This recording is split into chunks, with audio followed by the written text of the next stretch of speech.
अस्सलाम वालेकुम। आप देख रहे हैं मामा आइडियाज़। आप लोगों का बहुत शुक्रिया कि आप लोगों ने वक्त निकाला मेरी आज की वीडियो देखने के लिए।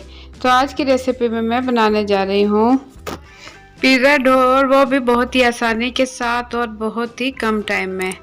तो रेसिपी शुरू करने से पहले आप लोगों से एक छोटी सी रिक्वेस्ट है कि मेरी मोटिवेशन के लिए वीडियो के नीचे दिए हुए लाइक के बटन को ज़रूर क्लिक कर दें, और अगर मेरे चैनल पर नए हैं तो लाल लगे सब्सक्राइब के बटन को क्लिक कर दें, साथ ही बेल के बटन को भी क्लिक कर दें ताकि मेरे आने वाली हर नई वीडियो का नोटिफिकेशन सबसे पहले आप तक पहुंच सके। बिस्मिल्लाहिर्रहमानिर्रहीम। सबसे पहले हम लेंगे मैदा 2 कप। मैदा मैंने अच्छे से छान लिया है। अब इसमें डाल दूंगी 1/4 कप पिसी हुई चीनी।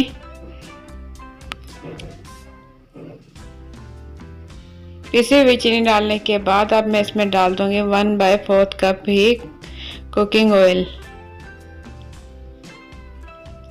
और इसमें डाल दूंगी हाफ टी स्पून नमक,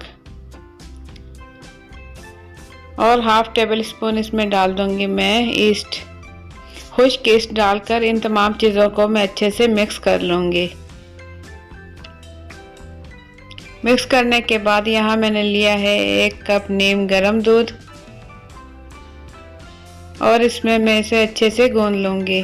तो यहाँ मैं इसे अच्छे से गूंद चुकी हूँ, और मैं इसे रख दूंगी बाउल में इसका पेड़ा बनाकर, और ढक्कन ढककर मैं इसे किसी गर्म जगह पे रख दूंगी 15 मिनट के लिए।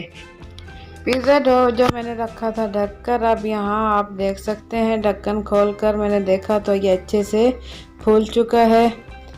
तो अब मैं इसे इस तरीके से पेड़ा बनाते हुए साइड से बाउल की सफाई करते हुए इसे बाहर निकाल लूँगी।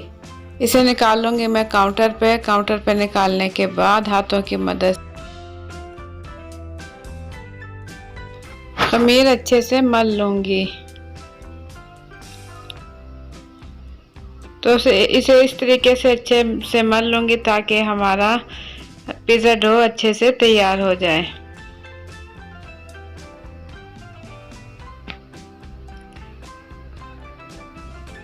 तीन से 4 मिनट में फिर से इस तरीके से अच्छे से मलूंगी, और उसके बाद मैं इसे फिर से ढक्कन ढककर बाउल में रख दूंगी। बाउल में फिर से मैं इसे रख दूंगी 5 मिनट के लिए। तो पिज़्ज़ा डो का ढक्कन मैंने फिर से 5 मिनट के बाद खोला तो आप देख सकते हैं फिर से ये अच्छे से फूल चुकी है, और फिर से मैं इसे निकालूंगी काउंटर पे निकालने के बाद हाथों पे मैंने ऑयल लगा लिया है, और इस तरीके से फिर से मैं इसे अच्छे से मल लूँगी। तो पिज़्ज़ा डो में यहाँ थोड़ी सी मेहनत होगी, लेकिन ये है कि पिज़्ज़ा डो बहुत ही ज़बरदस्त तैयार हो जाएगी। तो पिज़्ज़ा डो की रेसिपी हो चुकी है मुकम्मल। आप लोगों को मेरी आज की रेसिपी कैसी लगी अपना फीडबैक कमेंट्स के ज़रिए ज़रूर दें, और अगर आप लोगों को मेरी रेसिपी पसंद आई है तो वीडियो के नीचे दिए हुए लाइक के बटन को ज़रूर क्लिक कर दें, और अगर मेरे चैनल पर नए हैं तो लाल लगे सब्सक्राइब के बटन को क्लिक कर दें, और साथ ही बेल के बटन को भी क्लिक कर दें ताकि मेरे आने वाली हर नई वीडियो का नोटिफिकेशन सबसे पहले आप तक पहुंच सके। तो इसी टाइप की अच्छी विडियोस देखने के लिए देखते रहें मामा आइडियाज़। इंशाल्लाह आप लोगों के लिए अच्छी रेसिपी लेकर आती रहूँगी।